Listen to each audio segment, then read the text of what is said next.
लेकिन सरकार बदलते ही सरकारी योजनाओं की समीक्षा की जाने लगी। सरकारी योजनाओं पर नकेल कसा जाने लगा।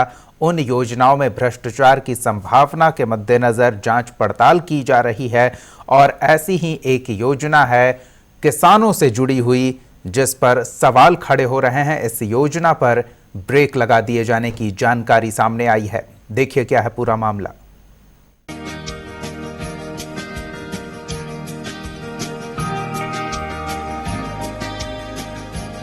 झारखंड में जब से महागठबंधन की सरकार बनी है तब से हेमंत सोरेन कई ऐसे फैसले ले रहे हैं जिसका सत्ता पक्ष तो स्वागत करती है, लेकिन अगर विपक्ष की बात करें तो विपक्ष हेमंत सरकार के फैसले का आए दिन विरोध करती नजर आ रही है। बता दें कि महागठबंधन की सरकार ने रघुवर सरकार के कार्यकाल में शुरू की गई मुख्यमंत्री किसान आशीर्वाद योजना पर ब्रेक लगा दी है, जिसके बाद से विपक्ष सरकार पर काफी हमलावर है और बीजेपी सरकार पर आरोप लगा रही है कि अपनी विफलताओं को छुपाने के लिए सरकार कल्याणकारी योजनाओं को बंद कर रही है। प्रत्यक्ष रूप से 35 लाख किसानों को फायदा मिल रहा था और हमने इस योजना की शुरुआत भी कर दी थी और हमारी सरकार की, हमारी पार्टी की ये सोच थी कि ये 5 वर्ष तक अगर ये योजना निर्बाध रूप से लागू रहती तो किसानों की जो दशा और दिशा है वो बदलती और जो किसान बार बार महाजनों के चंगुल में फंसते थे उससे वो मुक्त हो पाते। लेकिन इस सरकार ने सिर्फ बदले की भावना से कि हमारी सरकार को क्रेडिट नहीं मिले, ऐसा कदम उठाने का निर्णय लिया है। ऐसी खबरें आ रही हैं और हम इसका पुरजोर विरोध करते हैं। देखिए, एक और बड़ी हास्यास्पद बात है कि इस सरकार के मुख्यमंत्री या मंत्री दुमका जाते हैं, जमशेदपुर जाते हैं, रांची जाते हैं, गांधीगंज जाते हैं तो एक ही बात कर रोजगार होते हैं कि खजाना खाली है। भाई, जिन्हें अर्थशास्त्र का बेसिक ज्ञान होगा वो समझते हैं कि अगर सरप्लस बजट होता है तो वो किसी सरकार के लिए तमाचा होता है। इसका मतलब होता है कि आपने लोक हित के कल्याणकारी योजनाओं में पैसा ही नहीं खर्च किया। डेफिसिट बजट होता है जब आप लोक जन कल्याणकारी योजनाओं में पैसा खर्च करते हैं, तब आपका घाटे का बजट होता है। मुनाफे का बजट जैसा जो शब्द है वो ये साफ दिखाता है कि आपने कभी भी जन कल्याणकारी योजनाओं पर ध्यान ही नहीं दिया है। वहीं मामले को लेकर कृषि मंत्री बादल पत्रलेख ने कहा है कि मुख्यमंत्री किसान जन आशीर्वाद योजना की समीक्षा करने के लिए विभाग को बोल दिया गया है। अगर इस योजना के तहत किसानों को लाभ मिल रहा होगा तो उसके बारे में सोचा जाएगा, अन्यथा अगर उसमें कुछ कमियां पाई गई तो उस पर रोक लगा दी जाएगी। मैं किसान भाइयों से यही कहना चाहूँगा कि आपने जो सोनिया जी, राहुल जी और राज्य का नेतृत्व जो हेमंत जी के हाथों में सौंपा है, जो आपकी उम्मीदें हैं, एक तरफ ये है, दूसरा तरफ राज्य जिस हालात में इस राज्य की बागडोर हेमंत सोरेन जी और हमारे हाथ में आई है, खजाने भी किस और हैं आप सब जान रहे हैं। तो इन चीज़ों में समन्वय बना के कॉमन मिनिमम प्रोग्राम से हम कभी नहीं हटेंगे। जन मुद्दों से जो सरोकार है और जो सही चीज़ है किसान के हित में, हम निर्णय लेकर उनके विश्वास पर खरा उतरने का काम करेंगे। हमारे उनमें अंडरस्टूड है कि उनके वायदे हमारे वायदे कहाँ तक है, बीच का रास्ता निकालने का अख्तियार किया जा रहा है। बहरहाल अब ये देखना दिलचस्प होगा कि आने वाले समय में सरकार रघुवर दास की योजना को स्टार्ट करती है या इस पर पूर्ण रूप से रोक लगाती है। ये देखना आने वाले समय में काफी दिलचस्प होगा। ओंकार आवामी के लिए रांची से मनीष झा की रिपोर्ट। रांची स्टूडियो का एक बार फिर रुख करते हैं। संजय जी, किसानों की बात करते करते हेमंत सोरेन की सरकार ने किसानों से जुड़ी एक योजना पर ब्रेक लगा दी। मंशा क्या है? क्या वाकई भ्रष्टाचार की संभावना है? अनियमितता के जो आरोप हैं उनमें कोई आधार भी है या फिर बस पूर्वाग्रह कह सकते हैं इसे?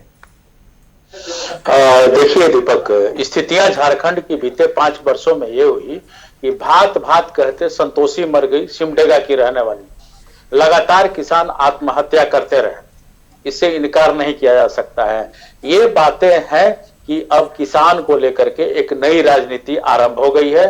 दूसरी बात मैं बता दूं कि झारखंड का जो जमीन है इसका उत्पादन बहुत कम है। आज भी पूरे झारखंड में 6 महीने का ही खाद्यान्न का उत्पादन कर पाते हैं हमारे किसान जी।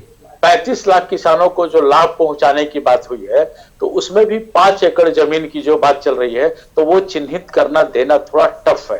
आनन फानन में अधिकारियों ने मुख्यमंत्री आशीर्वाद योजना तो जरूर लॉन्च कर दी, लेकिन अभी तक इसके मुनाफे किसानों तक नहीं पहुंच पाए हैं। अब समीक्षा बैठक हेमंत सोरेन कर करके ये देखना चाहते हैं कि ये जो मुनाफे की बात हो रही है, किसानों को आत्मनिर्भर बनाने की बात हो रहा है, किसानों को दलालों से मुक्ति की बात हो रही है, किसानों को ऋण से मुक्ति की बात हो रही है, यह जमीन पर कितना उतर पाएगी। अगर उस समीक्षा के तहत काम हुए तो इसको ये लोग इम्प्लीमेंट करेगा, नहीं तो रद्द होने की ज्यादा संभावना है। इससे इनकार नहीं किया जा सकता है कि मुख्यमंत्री आशीर्वाद योजना लागू होने से किसानों का विकास होता, लेकिन इसमें जो बिचौलियों की स्थिति होगी वो क्या होगा, ये एक गंभीर समस्या है। और इस समस्या से निपटारे के लिए केंद्र सरकार डायरेक्ट बेनिफिट ट्रांसफर योजना यानी कि डिजिटलीकरण के माध्यम से सीधे लाभदाताओं के खाते में पैसा पहुंचाती है। और देखते हैं क्या कुछ ऐसी तकनीक राज्य सरकार भी अपनाती है जिससे किसानों को सीधा लाभ मिले। संजय जी, आप बने रहें हमारे साथ। अगली खबर बेहद महत्वपूर्ण है क्योंकि झारखंड के लिए ये एक बहुत बड़ी समस्या है, एक ऐसा घाव जो नासूर में तब्दील होते होते रह गया। लेकिन अब खबर मिल रही है कि जी हां, झारखंड के नक्सली संगठन बाहरी नक्सलियों के नेतृत्व को स्वीकार करने को तैयार नहीं है। ऐसी खुफिया इनपुट्स सामने आए हैं और ऐसे में नक्सली संगठनों में एक बार फिर वर्चस्व की लड़ाई को लेकर झारखंड में खूनी खेल खेले जाने की आशंका ने सबको सहमा कर रखा है। देखिए ये रिपोर्ट। झारखंड में इन दिनों नक्सलियों में दो गुट बंट गए हैं। इसकी खास वजह है झारखंड के स्थानीय माओवादी आंध्रा या तेलंगाना का शीर्ष नेतृत्व। आंध्रा या तेलंगाना के जो शीर्ष नेतृत्व हैं वह यहाँ की स्थानीय भाषा नहीं समझ पाते, साथ ही साथ उनका आइडियोलॉजी अलग होता है, जबकि स्थानीय नक्सलियों को आइडियोलॉजी से कोई खास मतलब नहीं, वह सिर्फ लेवी पर कॉन्सेंट्रेट करते हैं। अभी का समय में आइडियोलॉजी नाम की कोई चीज़ नहीं रह गई है, सिर्फ और सिर्फ पैसा वसूलने का एक माध्यम बन गया नक्सलिज्म। झारखंड में विशेष रूप से तो बिल्कुल कहीं कोई हिचक नहीं रह गया, कहीं कोई आइडियोलॉजी नाम की चीज़ नहीं रह गई है और सिर्फ गरीब लोगों को तंग करना, गरीब लोगों को आगे करके विशेष करके जो ट्राइबल्स हैं यहाँ पर के हथियार पकड़ा करके और बाकी लोग अपना पैसा वसूलने में लगे रहते हैं। दूसरी ओर पुलिस की माने तो नक्सलियों में फूट नई बात नहीं है। इसके पहले भी लेवी को लेकर अक्सर नक्सली संगठनों में तकरार देखी गई है और कितने उग्रवादी ग्रुप में आए और समाप्त हो गए। लेकिन इस बार तेलंगाना और बिहार के बड़े नक्सली नेता गरीब आदिवासियों को बंदूक थमाकर सिर्फ लेवी वसूलने का काम कर रहे हैं। यही वजह है कि माओवादी दो गुट में बंट गए हैं। झारखंड में भी गंजू यादव आदिवासी नेतृत्व अलग अलग है। अभी का जो सिनेरियो है जिसमें फूट की बात जो आ रही है, उसका मेन कारण है कि जो गरीब हैं, ट्राइबल्स हैं, उन लोगों को हथियार पकड़ा दिया गया है, उन लोगों को लड़ने के लिए भेज दिया जाता है। अगर मरने की बात आएगी तो जो गरीब ट्राइबल्स जो इनोसेंट हैं, रिलेटिवली इनोसेंट हैं, उन लोगों को बेसिकली लड़ने के लिए लगाया जाता है। और बाकी जो लोगों को देखिएगा तो वो लोग बेसिकली लेवी वसूलने का काम जो किया जाता है उनके द्वारा किया जाता है। बिहार के कुछ लोग इसमें शामिल हैं, आपको जानकारी हो कि आंध्रा के कुछ लोगों का बहुत ह्यूज अमाउंट में यहाँ पर पैसा, इनफैक्ट गोल्ड भी रिकवर हुआ था, पैसा भी काफ़ी पकड़ा गया था। तो एक तरह से जो यहाँ के लोगों को लगा करके पैसा वसूल करके बाहर के लोग उसको ले जा रहे हैं। बहरहाल माओवादियों के दो गुट में बंटने से जाहिर सी बात है कि नक्सली संगठन झारखंड में कमजोर पड़ रहा है। वहीं पुलिस की आत्मसमर्पण नीति को लेकर कई नक्सली बड़े नेता आत्मसमर्पण कर मुख्य धारा से भी जुड़ रहे हैं, जो समाज के लिए एक अच्छा संकेत है। ओंकार अवामी के लिए सहयोगी दिनेश के साथ प्रतीक सिंह की रिपोर्ट। नक्सली संगठनों में टूट ये अच्छा संकेत तो है, लेकिन चिंता का विषय है कि ये छोटे छोटे गुट और भी घातक हो जाएंगे। वर्चस्व की लड़ाई होगी, खूनी खेल की पूरी संभावना है।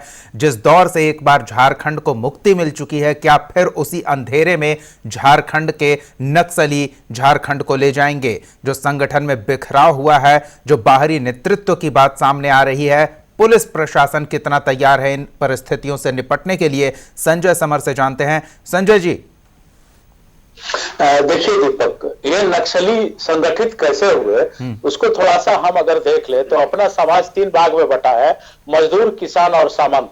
शुरू के दिनों की बात अगर हम करें तो ये तमाम मजदूर यूनाइट होकर के किसानों के साथ लड़ गए थे, सिर्फ और सिर्फ अटिया, मतलब 20 बोझा में 21वां बोझा मेरा होना चाहिए। तो उस वक्त इनकी जो लड़ाई थी समानता के लिए थी, पेट के लिए थी कि हम सब बराबर है। लेकिन आज जो लड़ाई चल रही है चाहे झारखंड की हो, छत्तीसगढ़ की हो, मध्य प्रदेश हो, आप इस रेड कॉरिडोर को अगर देखेंगे तो जहां जहां मिनरल है वहां वहां नक्सली है। जी। झारखंड में भी कई नक्सली गुट है, टीपीसी है, एमसीसी है, ये लोग कई गुट बना करके, और ये सच है कि लेवी का ही मामला बन गया है। 10 आदमी 5 आदमी मिलकर के ये करते हैं। राजनीति जैसे करवट लेती है उसका असर समाज में भी पड़ता है, चाहे वो कोई गुट हो। राजनीति भी झारखंड की अभी उसी करवट को बदल रही है। 1932 का खतियान मांग करके बदल रही हो या बाहरी भीतरी की बात कह करके बदल रही हो, तो इसका असर नक्सली संगठनों पर साफ दिख रहा है कि वो अब इसके लिए तैयार नहीं है कि मैं वसूली करूं और इसका हिस्सा तमिलनाडु पहुंचे, इसका हिस्सा केरल पहुंचे, इसका हिस्सा कर्नाटका पहुंचे। इसके लिए झारखंड के नक्सली तैयार नहीं है, क्योंकि लड़ना उनको पड़ता है, भिड़ना उनको पड़ता है, जेल उनको जाना पड़ता है, और आए हुए पैसे का ज्यादा हक बाहर चला जाता है। तो उस पैसों को अब यहाँ के नक्सली देना नहीं चाहते हैं। इसी को लेकर के लड़ाई चल रही है। इसी से वो नहीं चाहते कि अब बाहर के लोग यहाँ आए, हिस्सेदारी करें, क्योंकि पहले बाहर के लोग प्रशिक्षण देते थे, हथियार देते थे, जैसा पुलिस सूत्रों से हम लोगों को जानकारी मिलती है। अब पुलिस इतनी मुस्तैद हो गई है कि उन लोगों का प्रवेश रोक दी है, जिसके कारण स्थानीय लोगों को असुविधा होती है और स्थानीय नक्सली ही अपना काम करते हैं। तो वो नहीं चाह रहे हैं कि अब बाहर के लोग आए। तो ये झारखंड के पूरा मामला पैसे से जुड़ा हुआ है। नक्सली संगठन पैसे को लेकर पहले भी कई बार आपसी वर्चस्व की लड़ाई लड़ चुके हैं। बहरहाल देखना होगा पुलिस इन परिस्थितियों से निपटने के लिए कितनी तैयार है। संजय जी बने रहे हमारे साथ।